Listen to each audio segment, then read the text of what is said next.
Welcome back to my channel mga grasa. So dito tayo ngayon kay Boss Jason sa shop niya dito sa may Tandang Sora, no? Ayan, marami po kami unit na available dito mga grasa. Ayan. Yan, kung gusto nyo pong tumingin dito sa mga unit namin mga grasa, comment lang kayo sa comment section, no? Meron po kaming gagawin ngayon ni Michael Sales mga grasa. Magbaba kami ng transmission ng Isuzu 4H F1 engine. Yan. So, ang St. Thomas nito mga grasa, kahit malakas na ang tulak ng push rod niya dun sa port niya, hindi pumapasok yung cambio. Ano ba ang dahilan ng sira nito mga grasa? Ayun, shoutout sa iyo Boss Alvin. Boss Alvin, shoutout sa iyo boss. Yan, shoutout. Yan. So, ibaba namin mga grasa dahil ang possible nasira nitong transmission na to ay yung clutch disc niya. Kung doon sa mga baguhan hindi alam yung itsura ng clutch disc, ito yan. Ngayon po, ang nangyari dyan sa clutch disc na yan, possible yung spring niya nahulog. So tingnan natin mga grasa, babaklasin natin. Yan, papalitan natin, depende kung bumigay na rin yung pressure plate niya, release bearing, tsaka pilot bearing. Yan po mga pinapalitan talaga niya pag binababa yung ating transmission, yung set na yun. Yan po.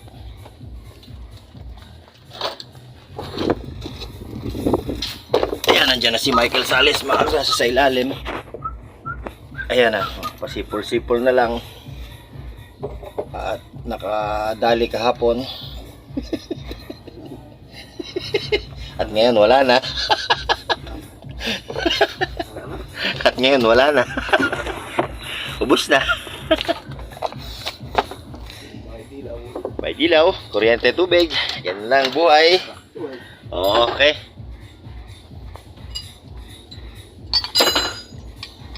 Sakto ba?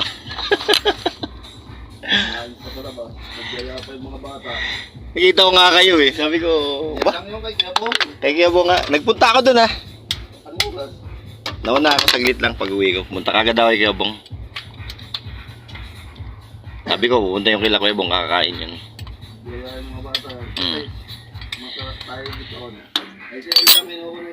Tsaka ang mura kasi dun eh. Hindi, kumakain ng mabilis doon pagka nandun. Mura dun, sulit kayo dun, mura pagkain dun eh. Kaya kahit kami, pwede isang pamilya kakain dun, baka wala pang 300 eh. Ito yung kain namin. O ilang kayo? 5. Oh, sulit na sulit.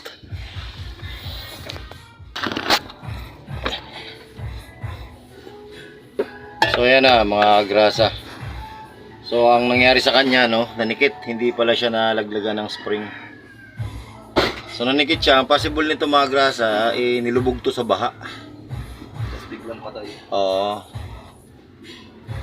Nilubog sa baha to nung huling gumamit na driver. Ayan, kaya tas hindi na ginamit. Kaya nagkaganyan eh, no. So hindi siya natanggalan ng spring katulad nung inaakala ko. Kasi mostly ganun, minsan nakaka-experience kami ng ganun. Ito pala, nabaha ito. Hindi kasi namin alam yung history ng sasakyan na to eh. Pwede pa to. Yan. So, tingnan natin kung pwede pa natin linisin mga grasa kasi sayang naman kapal pa eh. Oh. So, mahal to. Nasa kulang-kulang 4,000 ang clutch disc na yan. So, itong pressure plate nya, linisin na rin natin. Maganda pa ang laro niyan kasi yung lakas pa naman tumulak niyan eh. Yan mga grasa, watch out na lang po mamaya. Nakabit na namin mga grasa yung transmission. Ayan, kinakabit na po namin yan mga grasa. Ang brand na kinabit namin dyan na lining XCD. So yung XCD replacement Japan yan na madalas na namin ginagamit sa pagkakabit ng transmission. So matagal yan mga grasa pag depende sa driver, no, yung paano sila gumamit ng clutch, no. Hindi pare-parehas yung paggamit ng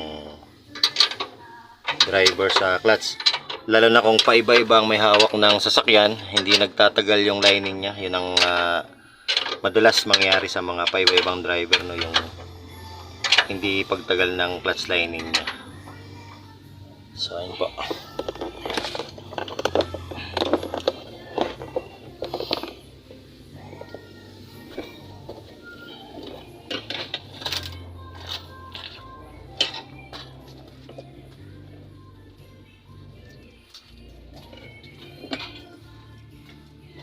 Mga kasi para sa kanila. Pulutin mo na.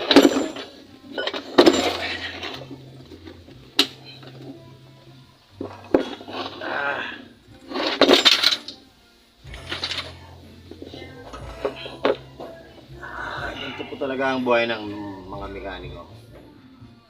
Madalas na sa ilalim.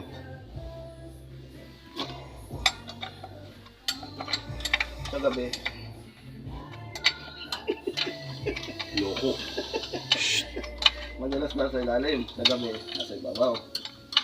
Pwede. Hindi na eh. Hindi na. Hindi na. Bakit ako lahat ng pira? Tama na, bilang. Alam mo,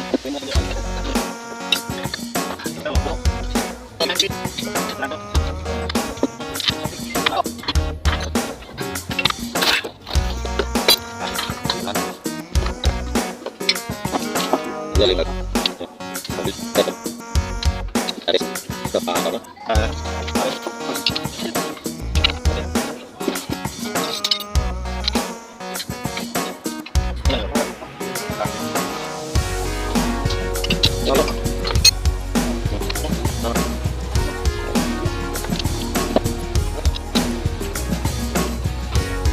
Grasa, natapos na po nating salpak yung transmission. Start na natin.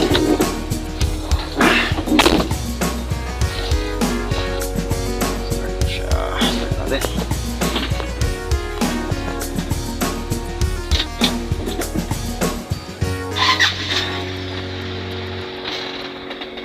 So, yan. Tapakan natin yung clutch. Ayan, meron na siyang clutch, tapos cambio. Yun, mapasok na po siya. So yun lang mga grasa, no? Yung problema niya, nabaha siya, nabaha. Nanikit yung lining, kaya hindi na siya ma-release kahit anong apak mo ng clutch. Hindi na siya bumibitaw dun sa flywheel niya. So dalawa kasi ang pwedeng mangyari kahit mahaba yung bulak ng clutch. Yun nga una sinabi ko, pwedeng spring natanggal, kumakalso siya, hindi siya bibitaw. Or yung history nito, di namin alam, yun pala ay lubog sa baha. Sige mga grasa, yun lang po. Maraming salamat po.